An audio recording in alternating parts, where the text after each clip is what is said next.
નમસ્કાર વિદ્યાર્થી મિત્રો, આજે આપણે અભ્યાસ કરીશું પ્રશ્ન વાક્ય રચના વિશે. પ્રશ્ન વાક્ય રચના બે પ્રકારની હોય છે. એક છે ઉલટ પ્રશ્ન વાક્ય, ઉલટ પ્રશ્ન વાક્ય રચના, અને બીજી છે WH પ્રશ્ન વાક્ય રચના. બે પ્રકારની પ્રશ્ન વાક્ય રચના આપણે આવે છે.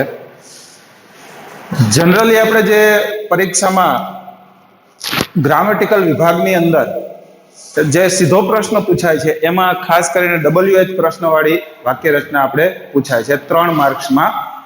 જે ઓપ્શનમાં આપણને પ્રશ્ન આપેલ હોય છે એ. પણ એને સમજતા પહેલા આપણે બંને પ્રકારની પ્રશ્ન વાક્ય રચનાઓ સમજીશું.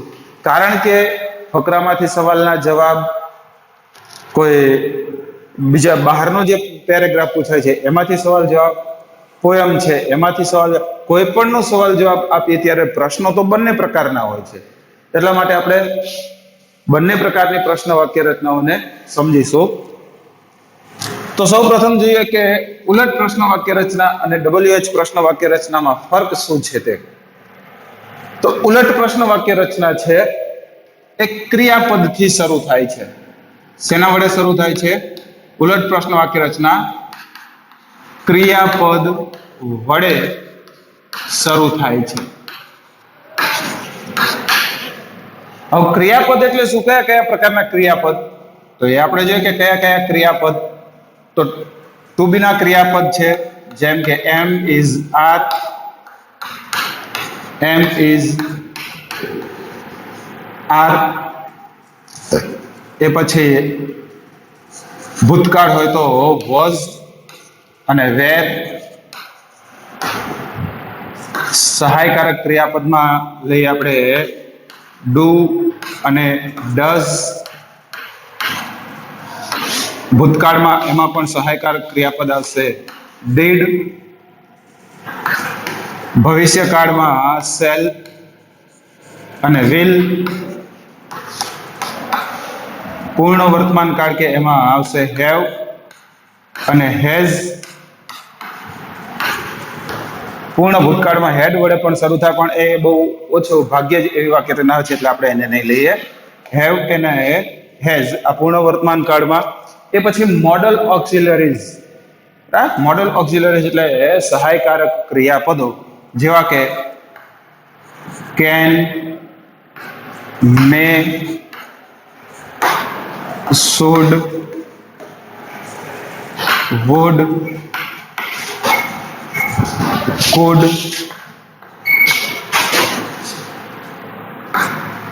must વગેરે. Can, may, should, would, could અને મસ્ટ આ છે મોડલ ઓક્સિલરીઝ. આ બધા સહાયકારક ક્રિયાપદો છે. એ સહાયકારક ક્રિયાપદો વડે વાક્યની શરૂઆત કરવામાં આવેલી હોય પ્રશ્ન વાક્યની, તો એ વાક્યને ઉલટ પ્રશ્ન વાક્ય કહે છે. બરાબર? ફરી એકવાર નજર કરી લેજો. ક્રિયાપદ વડે શરૂ થયેલ પ્રશ્ન વાક્ય હોય તેને ઉલટ પ્રશ્ન વાક્ય કહે છે. બરાબર? ક્રિયાપદમાં કયા કયા ક્રિયાપદ આવશે? તો કે ટુ બી ના ક્રિયાપદ એટલે કે એમ, ઇઝ કે આર હોય. ભૂતકાળમાં વોઝ કે વેર હોય. આ બંને ટુ બી ના ક્રિયાપદો છે, આ પાંચે. એ પછી જે રહ્યા બધા સહાયકારક ક્રિયાપદ છે. ટૂંકમાં સહાયકારક કે ટુ બી ના આપણે બધા ક્રિયાપદોને ભેગા જ લઈશું કે આપણે ક્રિયાપદ કહેવાય. ક્રિયાપદ આપણે ઓળખી શકવા જોઈએ કે આ શબ્દો છે એ આપણા ક્રિયાપદ છે. વાક્યની શરૂઆતમાં હોય એવા પ્રશ્ન વાક્યને ઉલટ પ્રશ્ન વાક્ય રચના કહે છે. બરાબર? હવે WH પ્રશ્ન વાક્ય રચનાની વાત કરીએ તો WH પ્રશ્ન વાક્ય રચના એમાં WH વાળા જે શબ્દ પ્રયોગ છે એ એટલે કે who, whom, whose, what, where, when, why, how, how many, how many, how much,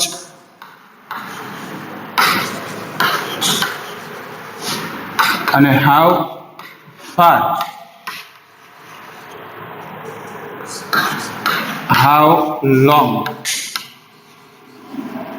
મુખ્યત્વે આટલા જે WH વર્ડ્સ છે, શબ્દો છે, તે શબ્દો વડે પ્રશ્ન વાક્ય રચના આપણે પૂછાય છે.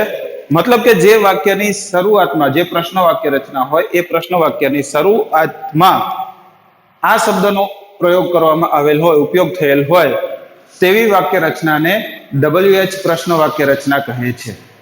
બરાબર, બંને વચ્ચેનો ફરક સમજો.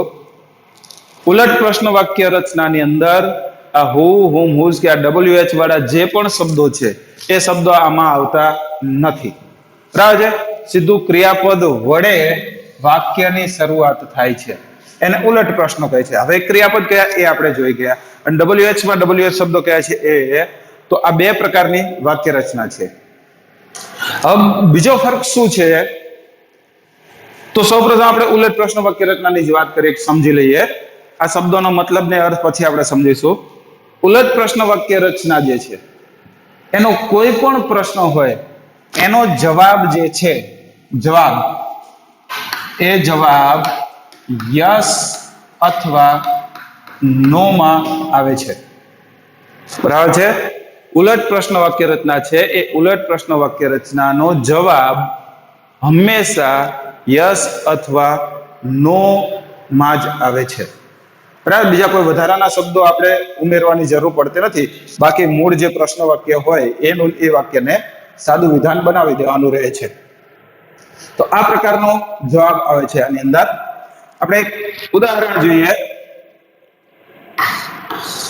અહીંયા is this a pen? Is this a pen? આ એક ઉલટ પ્રશ્ન વાક્ય થયું. Is this a pen? પૂછે કે is this a pen? તો જો એનો મતલબ થાય શું આ પેન છે, શું આ પેન છે. જો હવે પેન હોય તો આપણે હા કહીએ, અને પેન ન હોય તો એને આપણે શું કહીશું, ના કહીશું. બરાબર છે, એટલે જવાબ આવશે યસ અથવા તો નો. બરાબર, આનો આન્સર આપણે આપીએ કે yes it is a pen. It નો ઉપયોગ કરી શકો તો ધીસ છે અહીંયા, તો આપણે ધીસ નો પણ ઉપયોગ કરી શકીએ, ધીસ ઇઝ અ પેન, અથવા yes it is a pen, yes it is a pen answer. અથવા નો થી જવાબ આપીએ તો no it is not a pen. No વડે જો જવાબ આપીએ ત્યારે અહીંયા ઇઝ પછી નોટ ઉમેરવું પડે છે. બરાબર, ઇઝ પછી નોટ આવે છે. જ્યારે હકારમાં જવાબ આપીએ યસ થી, બરાબર, તો એમાં કોઈ શબ્દની જરૂર રહેતી નથી, ખાલી આને ઉલટાવી દઈએ એટલે વિધાન વાક્ય બની જાય છે યસ પછી. તો આ રીતે આનો યસ અથવા નો માં જવાબ આવે છે. આપણે જુદા જુદા બધા જ આ ક્રિયાપદો વાળી વાક્ય રચનાઓ છે એ વાક્ય રચનાઓને જોઈશું અને સમજીએ. આ વાક્ય રચના આપણે થોડી વાર માટે બરાબર છે બાજુમાં રાખી, પછી આપણે ફરી રિપીટ કરીશું.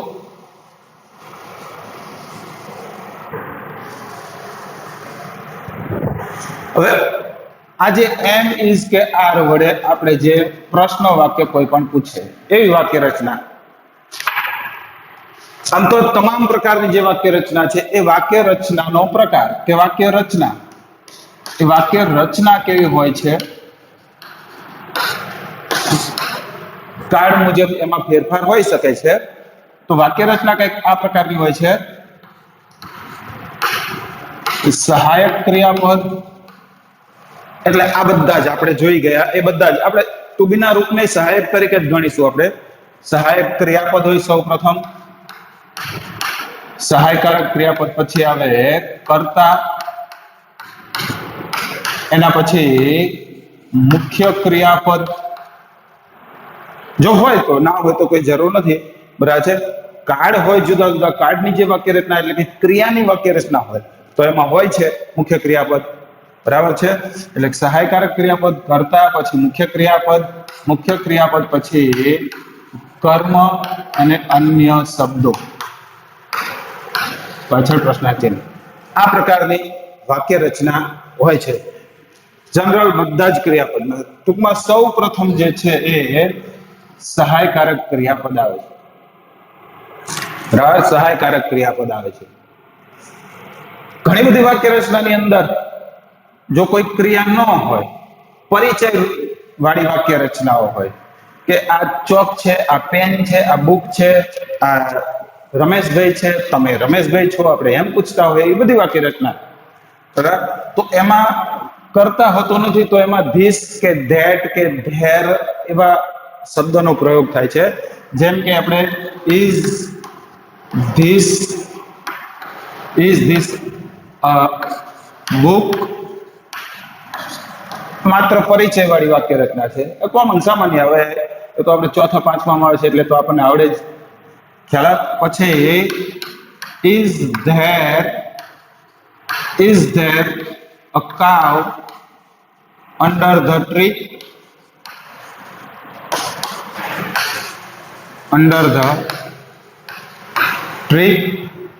ઇઝ ધેર અ કાવ અંડર ધ ટ્રી. શું ઝાડ નીચે ત્યાં ગાય છે? રાજ, આ બીજો પ્રશ્ન.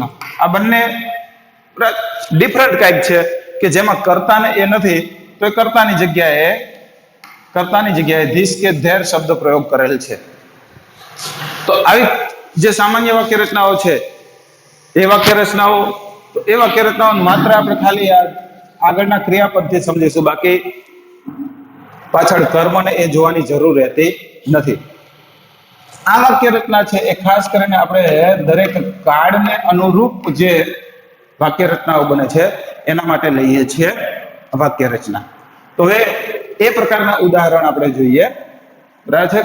કાળવાળી મતલબ કે ક્રિયા, કોઈ ઘટના બની હોય, કોઈ ક્રિયા બની હોય, એવી ક્રિયાવાળી જે વાક્ય રચનાઓ છે એવી વાક્ય રચનાઓ. તો એવી વાક્ય રચનાઓમાં સાદો વર્તમાન કાળ, સાદો ભૂતકાળ, ભવિષ્યકાળ, પૂર્ણ વર્તમાન કાળ, જે કાળ હોય એ કાળ પ્રકારના જે ક્રિયાપદ છે એ ક્રિયાપદનો આપણે ઉપયોગ કરીએ છીએ. સૌપ્રથમ આ ઇઝ અને આર વાળી વાક્ય રચના, એટલે કે ચાલુ વર્તમાન કાળ વાળી વાક્ય રચનાઓ લઈશું. કેમ કે એમ ઇઝ આર નો ઉપયોગ ચાલુ વર્તમાન કાળમાં થાય છે. ઓકે, તો એવી વાક્ય રચના. Are you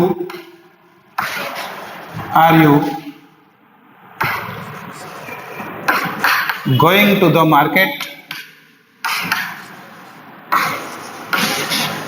Are you going to the market? કે પછી એમ પૂછે કે are you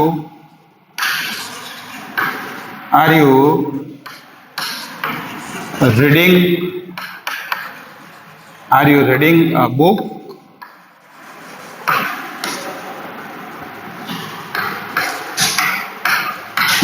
કે પછી is he, અહીંયા he અથવા તો she અથવા નામ હોઈ શકે. બરાબર છે, he she અથવા નામ. is he doing, he હોય તો આપણે his મૂકીશું, she હોય તો her મૂકીશું. બરાબર છે, સર્વનામ his અથવા તો her.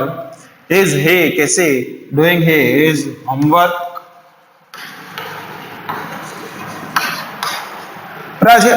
આ રીતની આપણે ચાલુ વર્તમાન કાળમાં વાક્ય રચના બને. બરાબર, મતલબ કે એમ ઇઝ આર નો ઉપયોગ કરેલો છે એવી વાક્ય રચના. હવે ચાલુ વર્તમાન કાળની જગ્યાએ ચાલુ ભૂતકાળ હોય, તો ચાલુ ભૂતકાળ હોય ત્યાં વોઝ કે વેર નો ઉપયોગ થાય છે. આજ ઇઝ કે આર છે ત્યાં આપણે યુ છે અહીંયા કરતા તો વેર મૂકીશું, યુ છે તો એમાં પણ વેર મૂકીશું. અહીંયા હી કે સી હોય તો ત્યાં મૂકીશું વોઝ. બરાબર છે, મતલબ અહીંયા વોઝ કે વેર, જ્યાં ઇઝ આર છે ત્યાં વોઝ કે વેર નો ઉપયોગ કરી, બાકીનું રચના એમને મજે છે. આપણે કાર્ડમાં પણ શીખી ગયા. બરાબર છે, એ પ્રમાણે કે મુખ્ય ક્રિયાપદ છે કાર્ડ પ્રમાણે ચાલુ કાળ હોય એમાં આઈએનજી વાળું હોય, સાદો વર્તમાન કાળ કે સાદો ભૂતકાળ કે હોય તો અહીંયા ડુ ડઝ નો ઉપયોગ કરેલ હોય, ડુ ડઝ અને ડીડ. ત્યારે અહીંયા મૂળરૂપ આવે, પૂર્ણ વર્તમાન કાળ હોય તો હેવ હેઝ હોય ત્યારે અહીંયા ભૂત કૃદંત આવે. તો એ પ્રમાણે પાછળનું જે રચના છે એ એમ રહેશે, અહીંયા જ આ ક્રિયાપદમાં ચેન્જ થશે. બરાબર. થોડાક એવા ઉદાહરણ જોઈએ આપણે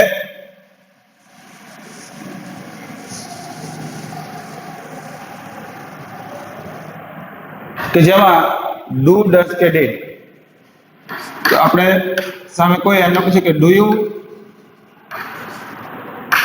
drink tea in the morning?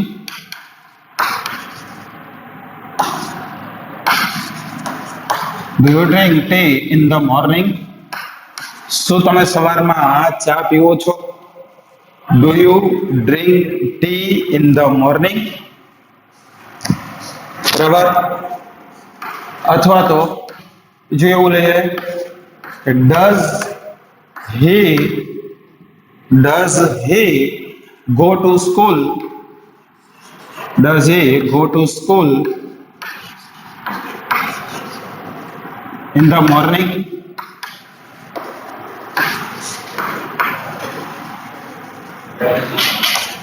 બરાબર. ડુ અથવા ડઝ થી શરૂઆત કરી આપણે. ચાલુ વર્તમાન કાળ કે ચાલુ ભૂતકાળ હતો તો આપણે વોઝ કે વેર કે એમ ઇઝ આર થી શરૂઆત કરી. એ રીતે અહીંયા પછી કરતા છે યુ, અહીંયા કરતા છે હી. આ છે ક્રિયાપદનું મૂળરૂપ, આ છે ક્રિયાપદનું મૂળરૂપ. બરાબર છે. સાદો વર્તમાન કાળમાં હવે આની જોડે જોડે જ લઈ લઈએ આપણે સાદો ભૂતકાળ, મતલબ કે ડીડ. આ ત્રણ ક્રિયાપદો છે, આપણે એમ જ સમજીએ ત્રણ ક્રિયાપદ, ત્રણે ભાઈ છે. આ બે સગા ભાઈ અને આ કાકા બાપાના ભાઈ. બરાબર છે. મતલબ ડુ, ડઝ અને ડીડ. તો રચના સેમ ટુ સેમ જ રહેશે. ડુ થી વાક્ય રચના બનાવી તો, ડઝ થી બનાવી તો, આનું કનેક્શન આની જોડે રાખવાનું આપણે, આનું કનેક્શન આની જોડે. કે ડુ કે ડઝ નો ઉપયોગ કર્યો તો આ જે ક્રિયાપદ છે મુખ્ય ક્રિયાપદ, એ મુખ્ય ક્રિયાપદ મૂળ રૂપમાં આવે છે. બરાબર છે. આ મુખ્ય ક્રિયાપદ છે એ મૂળ રૂપમાં આવે છે, કોઈ જ પ્રત્યય લાગતો નથી. અહીંયા ડીડ નો ઉપયોગ કરીએ, ડીડ એટલે ભૂતકાળ, તો પણ અહીંયા ગો હોય તો ગો નું ગો જ રહે છે, પ્લે હોય તો પ્લે નું પ્લે જ રહે છે, ડ્રિંક હોય તો ડ્રિંક નું ડ્રિંક મૂળ રૂપ રહે છે. બરાબર. બાકી અહીંયા કરતા આવશે, અહીંયા યુ નો ઉપયોગ કરો તો યુ આવે, હી આવે, સી આવે, કોઈ પણ કરતા ટૂંકમાં. બરાબર છે. મતલબ ડુ, ડઝ અને ડીડ એની જોડે એના પછી એ કરતા છે, કરતા ને કરતા પછી મુખ્ય ક્રિયાપદ એનું મૂળ રૂપ આવે હંમેશા. તો આ એની રચના થઈ. બરાબર છે. એટલે આ ત્રણને આપણે જોડે સમજીશું એટલે તરત મગજમાં યાદ રહી જાય. આપણે ભૂતકાળ મગજમાં એટલું રાખીશું કે આ બે વર્તમાન કાળ છે અને આ ભૂતકાળ છે. બરાબર. રચના ત્રણ એની સરખી છે. તો આ પ્રમાણે રચના. હવે આનો જવાબ આપીએ તો એમાં દરેકમાં યસ કે નો જ આવશે. પહેલા કે do you drink tea in the morning, આનો જો જવાબ આપણે આપવો હોય તો શું કહેશું? શું તમે સવારમાં ચા પીવો છો? શું તમે સવારમાં ચા પીવો છો? આ પ્રકારનો જે પ્રશ્ન છે તો એનો જવાબ આવશે, જો તમે ચા પીતા હોય તો યસ, ના પીતા હોય તો આપણે પહેલા મૂકીશું નો. બરાબર છે. એમ યસ અથવા નો વડે જવાબ આવે. ચલો પછી યુ સામેની વ્યક્તિને પૂછે છે એટલે જવાબમાં આપણે એને પહેલા પુરુષમાં લઈ લે તો યસ આઈ, જવાબમાં ડુ, ડઝ અને ડીડ ની જરૂર પડતી નથી. એટલે આ ક્રિયાપદનું મૂળ રૂપ જ આવશે અહીંયા સાદા વર્તમાન કાળ પ્રમાણે. Yes I drink tea in the morning. બરાબર. આ જવાબ ટૂંકમાં યસ કે નો માં જવાબ આવે. બરાબર. તો એ થઈ વાક્ય રચના ડુ, ડઝ, ડીડ વાળી. શેલ કે વિલ વાળી જે પ્રશ્ન વાક્ય રચના છે તો અહીંયા ભવિષ્યકાળ પ્રમાણે ડીડ, ડુ, ડઝ, ડીડ ની જગ્યાએ શેલ કે વિલ આવે છે. બરાબર. એના ઉદાહરણ જોઈએ આપણે. ભવિષ્યકાળ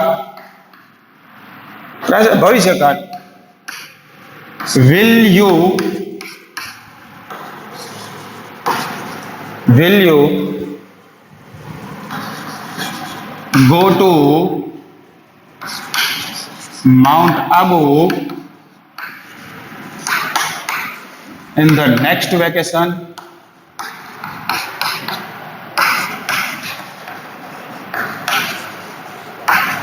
આવતા વેકેશનમાં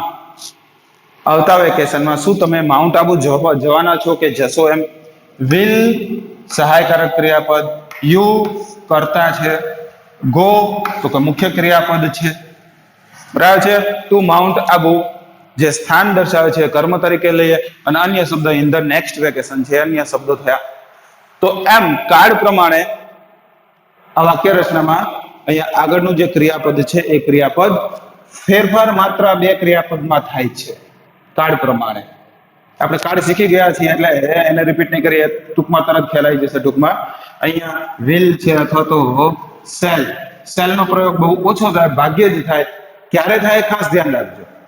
માત્ર પ્રથમ પુરુષ અહીંયા સેલ આઈ અથવા વી હોય, બરાબર, આ બે સર્વનામની જોડે જ સેલનો ઉપયોગ થાય છે.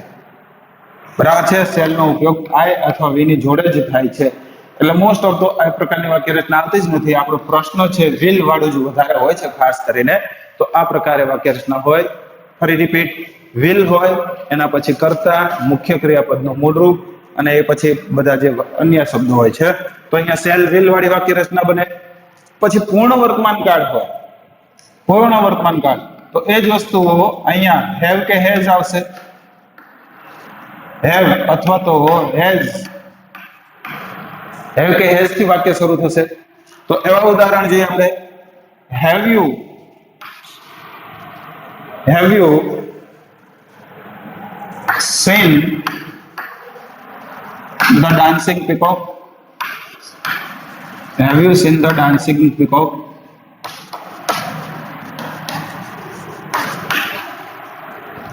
આમાં આપણે અન્ય શબ્દ તરીકે બીજો વધારાનો શબ્દ વચ્ચે ઉમેરી શકીએ છીએ કે અહીંયા એવર આવે. હેવ યુ એવર સીન લગાવો તો આપણે લગાવી શકીએ have you ever seen the dancing peacock? શું તમે કદી નાચતો મોર જોયો છે? બરાબર છે. જોયો હોય તો આપણે જવાબ આપી યસ, ના જોયો તો નો જવાબ આવશે નો. મતલબ એમાં પણ જવાબ યસ અથવા નો માં આવશે. બરાબર. હવે હેવ થી ક્યારે આવે ને હેઝ થી ક્યારે આવે એ પણ આપણને ખ્યાલ જ છે. ત્રીજો પુરુષ સર્વનામ હોય, ત્રીજો પુરુષ એક વચન સર્વનામ, મતલબ કે અહીંયા હી, સી કે ઇટ હોય ત્યારે એની જોડે હેઝ ક્રિયાપદ આવે છે. બરાબર છે. હેઝ ક્રિયાપદ આવે છે.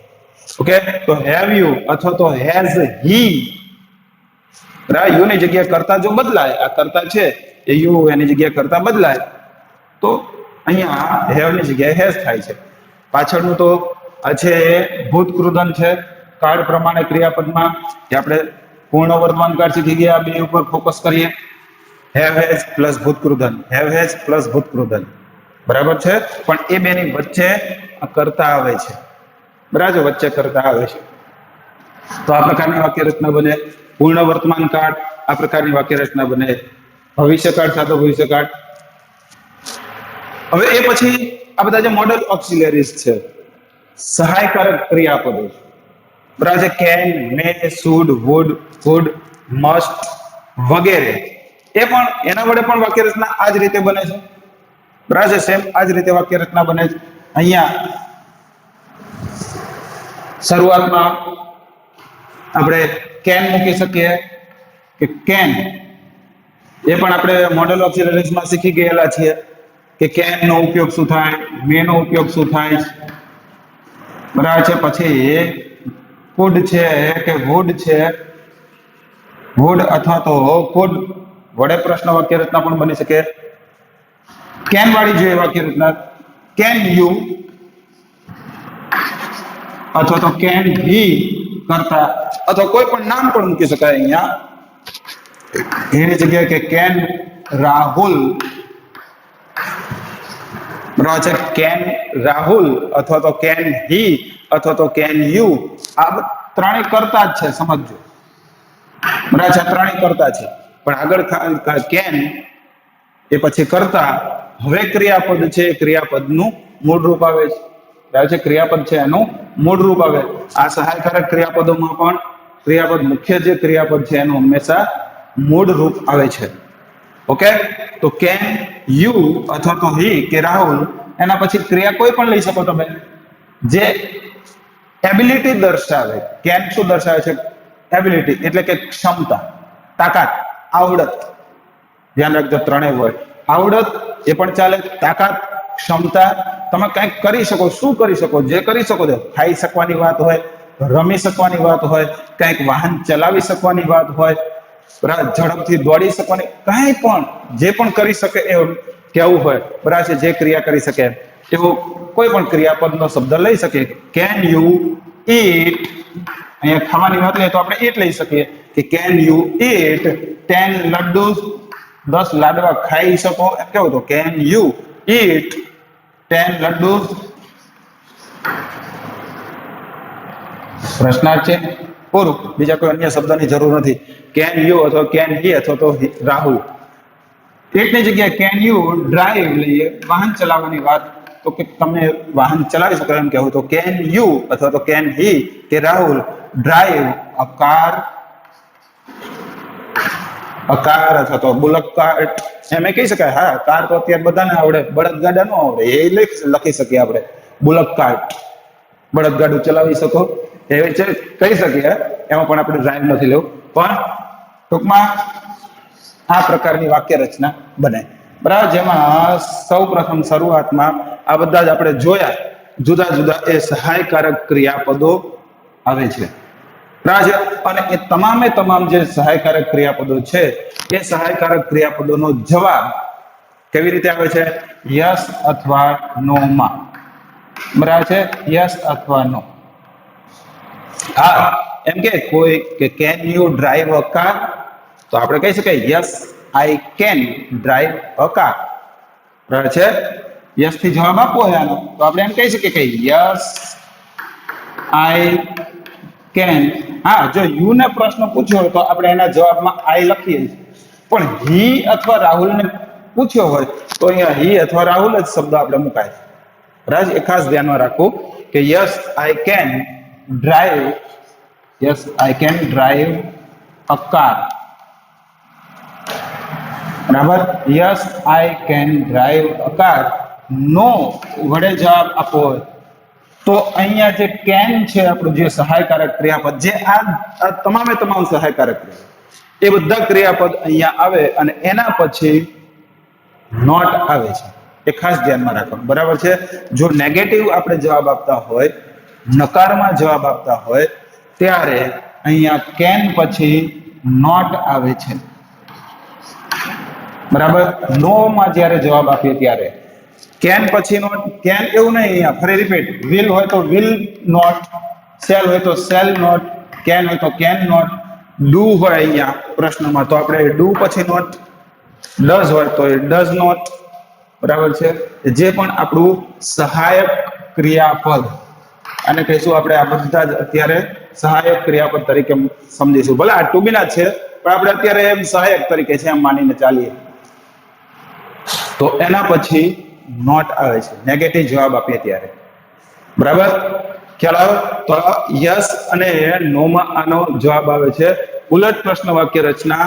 હવે ખાસ ધ્યાનમાં રાખજો, આપણે કોઈ પણ બ્લેક બકના ફકરાનો સવાલ જવાબ હોય, પાઠ્યપુસ્તકના ફકરાનો સવાલ જવાબ હોય, પોયમનો સવાલ જવાબ હોય, કોઈ પણ સવાલ જવાબ જે ઉલટ પ્રશ્ન વાક્યની રીતે હોય તો એનો જવાબ આપણે યસ કે નો વડે જ આવે. બરાબર છે, અને એનો પ્રશ્ન છે આ પ્રકારનો હોય. આ કોઈ પણ આ જે સહાયકારક ક્રિયાપદો છે એ સહાયકારક ક્રિયાપદો વડે શરૂ થતો હોય. હવે આ જે વાક્ય રચના છે જૈસે છે આ જ વાક્ય રચના રહે છે. હવે આપણે અભ્યાસ કરીશું WH પ્રશ્ન વાક્ય રચના જેની વાત કરી હતી. તો આ જે WH પ્રશ્ન વાક્ય રચનામાં કાંઈ નવીન નથી. આ જ વાક્ય રચનાની આગળ હમણાં જે WH જે પણ શબ્દો કયા હતા એ બધા શબ્દો મૂકી દેવાના આવે. વોટ, વેર, વેન, વાય, બરાબર છે, એ બધા. પણ એની વાક્ય રચનાઓ ડીપમાં, ડિટેલમાં આપણે હવે પછીના લેક્ચરમાં જોઈશું. પણ વાક્ય રચના આ જ પ્રમાણે એમાં હોય છે. થોડો ઘણો ફરક હોય, ફેરફાર હોય છે. એ ફેરફારોને આપણે સમજીશું. અને જે પણ WH શબ્દનો પ્રયોગ કરીએ એના અનુસંધાનમાં જે શબ્દો હોય, કોઈ સ્થાન બતાવે, સમય બતાવે, એવા શબ્દો નીકળી જાય. એ વધુ વિગતવાર ડિટેલમાં આપણે નેક્સ્ટ લેક્ચરમાં જોઈશું.